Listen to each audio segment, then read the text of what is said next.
আসসালামু আলাইকুম সবাইকে। বসে থাকতে থাকতে হঠাৎ করে একটা বিষয় মনে আসলো যে সন্তানদের প্রতি শাসন ব্যবস্থায় মা বাবার ভিতরে কার কি ভূমিকা।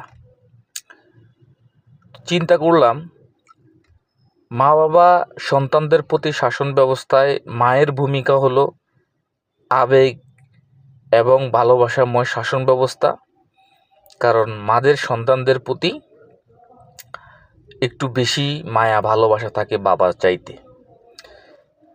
বাবারও থাকে, কিন্তু বাবা যেহেতু ঘরের বাইরে বেশি থাকে, বাবা যেহেতু সংসার চালায় বা বাস্তবতার সাথে সম্পৃক্ত থাকে, সে কারণে সন্তানদের প্রতি বাবার কঠোর আচরণবিধি থাকে বাস্তবতা নিয়ে।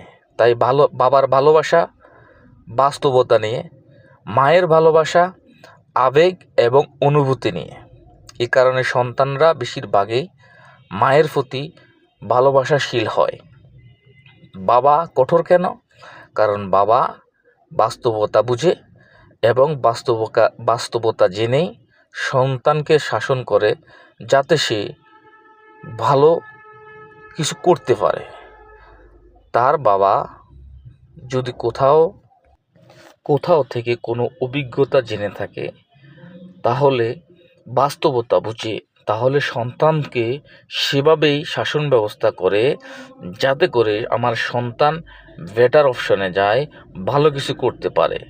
সুতরাং বাবা সবচাইতে বেশি বাস্তবতাকে ফেস করে এবং কঠোর পরিশ্রমের সাথে চলার চেষ্টা করে।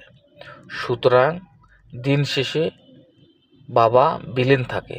আমার মতে মা বাবা দুজনকেই সন্তানেরা শেষ সময় সঠিকভাবে ভালোবাসা এবং বোঝা উচিত। বাবার শাসন কঠোর হলেও বাবা সঠিক উপদেশটাই সন্তানকে দেয়, যাতে করে সন্তান ভবিষ্যতে ভালো কিছু করে। আশা করি আমার কথাগুলো আপনাদের ভালো লাগলো।